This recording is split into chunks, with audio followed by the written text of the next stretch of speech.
Welcome to The Rant. I'm your host, Herman James, and on today's episode, we'll be doing an unboxing, and I'll take a first crack at uneducated welding. Welcome everybody to my garage.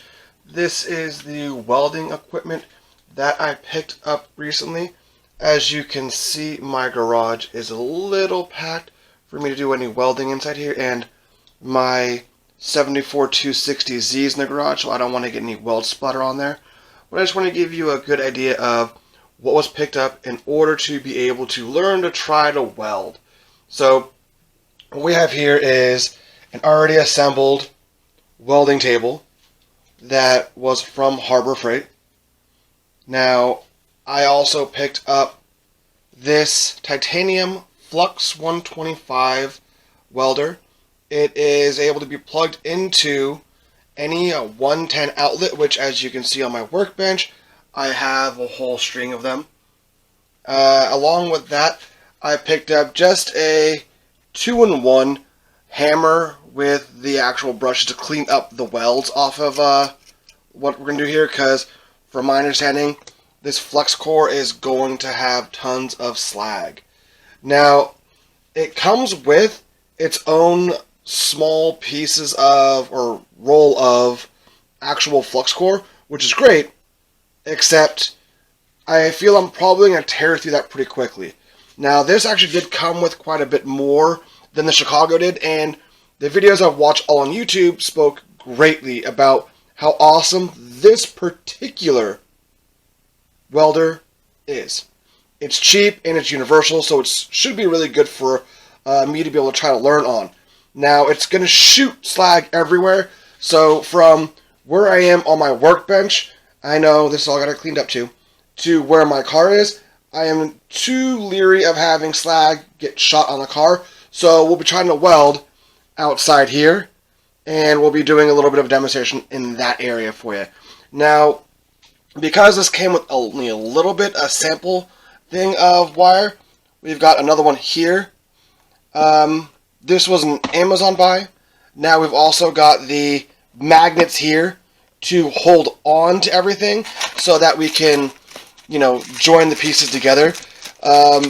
Just the generic ones I've seen on pretty much everything. So that way you can have 90-degree holds and you can weld on top of that as well, not worry about it.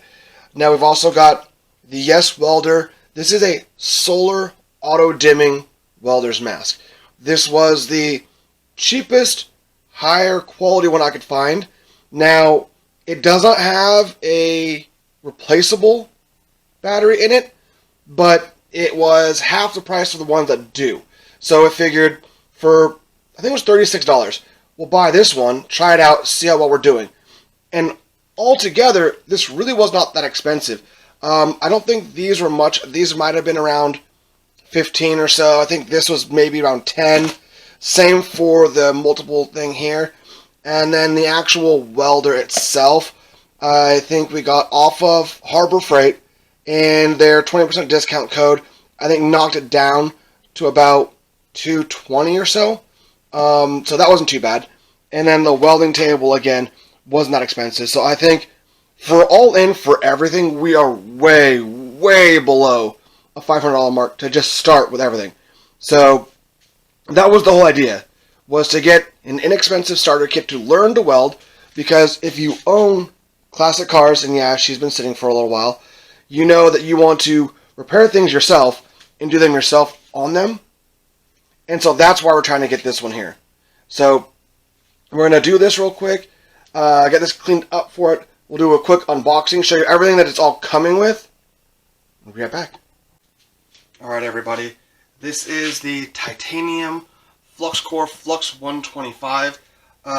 This was a Harbor Freight pickup. It had a little bit more extras than the other welders did, like Chicago, but it didn't really cost much extra to get, which makes it super worth it. Things that came with, that were in addition to, ended up being some extra tips and the actual sample flux core inside of it. And let's take a look at exactly what we're looking at for you here. So it's going to come with the manual and kind of some how-tos on here. looks like the safe tips of how to quick start it and to be sure for yourself to be safe.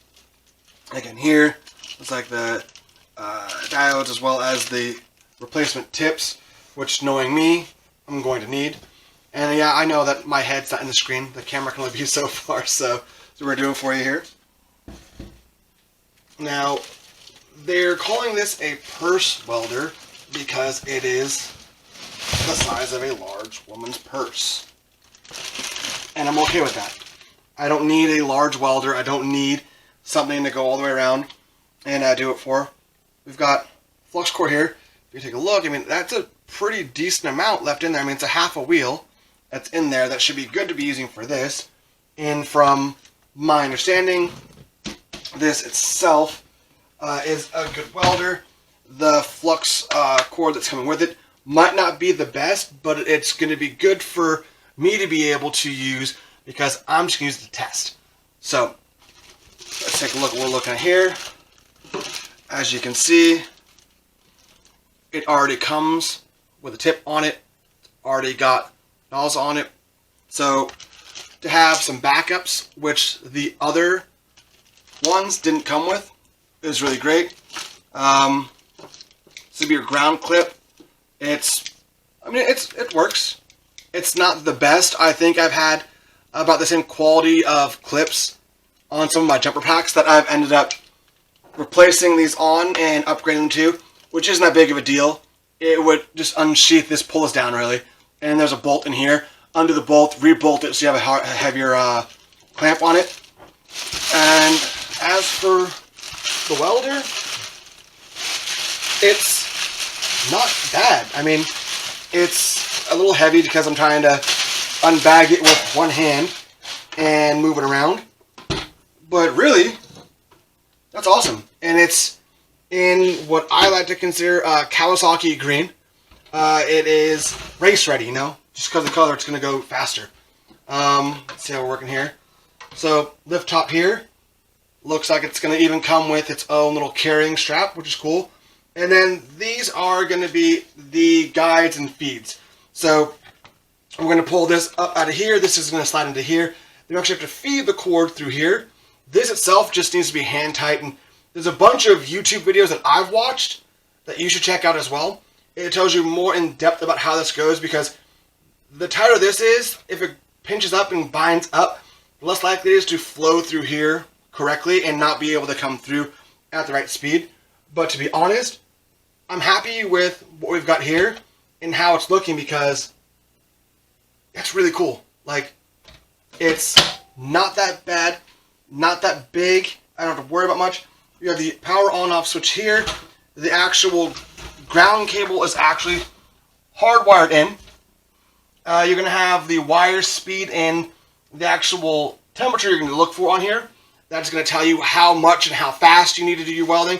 And then up here is actually the guides of what you need to do, how you need to do it, and even the speeds for particular metals. So that's great. That's a huge thumbs up for what they've got for this, especially for someone like me that doesn't know what I'm doing yet. This is great, and I can't wait to start doing it. Okay, everybody. So I have set up the welder now. I just really went through the directions here and just followed kind of how they wanted to have things going. The big issue I had on this one was right here, was actually getting this portion to get through and feed actually into the little node that's right in here, and it's hard to see, but where these two wheels are going to feed it out, and then it's going to come all the way through the line, and then eventually it'll be coming out the tip here. The issue I had with that was really more that the tip itself, it's far enough out that I'm holding that trigger for a long time thinking it's not going to come, it's not going to come. And inevitably it did, so that was a good portion for it. And that worked out great. Then you hold the trigger down to make sure that it can actually have a little tension and bend on a piece of wood. So inevitably that all worked out well. It looks like it should be going great for it now. And I'm really enjoying the look of how this works, the lightness of it. It's great. I mean, you'll see on the front here, like I said, you have the speed, you're going to have the voltage of it, power to give you the alarm if you have any issues with it. But all in all, it's a great little setup for inexpensive cost. Definitely make sure you read the instructions on what to do, because of course I try to make sure I know what I'm doing on it, but you never know. The welding table, like I said, has already been assembled and it's already done. So there's no point to really show on that what's going on there. So that's on to the next thing. Alright, so we've got the welders put together now. That seems to be working okay for it. I'll find out how bad I've done once I try to actually put on some metal for it. This was not the best rated on Amazon to get off the slag and have the hammer for it. Usually they're going to have them split to have the brush and the hammer. But to be honest with you, for the price of one, I just got them both. Even if it doesn't work great, it'll do what it needs to be done. I think what most people did on the reviews on Amazon were they actually welded these parts together, or something to do with the actual brush itself, to make it more solid of a piece. Again, I'm not a welder. I don't have a fucking clue what I'm doing, so we'll figure that out for it. I just showed you earlier, these are just the magnets. Harbor Freight did have the magnets. They're actually more expensive at Harbor Freight. And Harbor Freight, I think, only came with 2. These came with 4. And again, they're just so you can hold the pieces of metal together without having to use clamps. They go to the 90-degree angles, which is also a benefit for it. I thought it would be quite an ease because the scrap metal I have is just small pieces that are going to flat together. But I actually want to be able to do a 90-degree weld versus the butt welding. Butt welding tends to have a bit of the actual weld go through and onto the table. Hence why we've got the welding table here that's been coated to not let things stick to it, which is nice. This is nothing special. As I showed you, there was a sample of the flex core that came with the actual welder from Harbor Freight, which not all of them did. But as you can see, this is actually going to be a full wheel versus the other one's a half or a quarter. So you can get different types of actual flex core depending upon what you're trying to do. I just made sure that the diameter of this was the exact same as the diameter of the welder, because that's just the smart thing to do. But depending on what you're going to weld, you will need different flux core for it. You can also bring up the diameter for thicker metals. But from everything I saw on the YouTube videos, this actual welding flux core worked perfectly fine up to super thick metal. Now, as for the welder's mask, we're just going to give you the welder mask for you here, as well as the kind of how-to guides and instructions for it. Now, again, this was the cheaper mask. The more expensive one had a replaceable battery into it. This is just going to be a solar battery on it, but it is the auto tint. So that when you're looking through this here, it is going to be a little bit tinted. But the moment that you hit the spark, it auto tints down. I also got one that has a little bit deeper of a chin. I have a fucking massive head. So this is going to be nice. It'll protect when it's on the chest here as well a little bit. Not down that low, but I'm not going to wear a welder's bib. So it'll be nice for it. But it should be perfectly fine and do what exactly I need to have it done. Of course, it's got to be fitted up to everything. And also, as the solar tint, so the solar's going to be up here. That's how it's going to do auto tint. But that's everything. That's everything that we've picked up to be able to weld. That's everything that I've researched that we need to have to be able to do this. I'm probably going to fuck something up at some point, probably right off the bat. But that's what we do. Fuck it up, we learn, then we try it again. So I'm going to set all this up. We're going to put it outside because, again, I've got an old car in here and I don't want the slag to get on it. And it is universally known, apparently through welders, that flux core is going to shoot slag everywhere. So why put it inside my house when I can do it outside in the driveway? Once I figure out the range of how far it's going to fly, then I can either set up my shop here or I can move things around in my garage. As you can see, it's super full up with everything. And I can figure out exactly where I want to have done whenever I need to weld something. So let me set things up outside and we'll get to a test weld. Alright, so I'm going to try and see if we can figure this out. Hopefully I don't blow a fuse. This is run off of a 20 amp fuse, but still off a 110. So I'm going to hope and pray that it's all working right.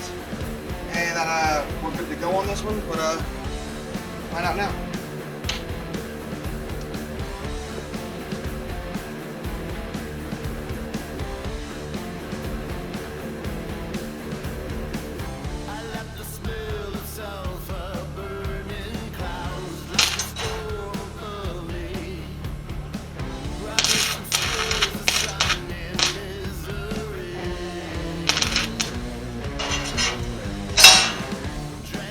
think I got the speed too low.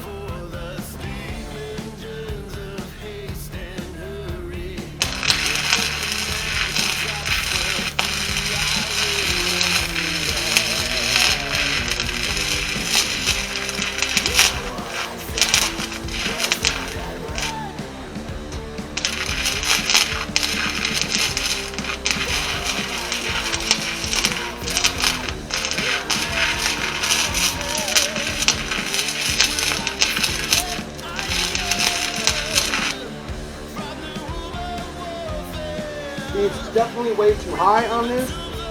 After I did that, but off the initial, the speed was way too slow. And it was actually getting stuck on parts of the metal. So as you can see here, it is horrible welds for my first time. There is nothing pretty about any of this. But right here where it was getting dark is where the actual flux core was just stopped and not moving at all. And I for sure burned holes in the table a little bit from it. But to be honest, not ever having done this and seeing what I was able to do with it, I am okay, and I'll figure things out later on. But just to see what I was able to do, yeah, that's not really a good weld. That's actually shit. It's horrible.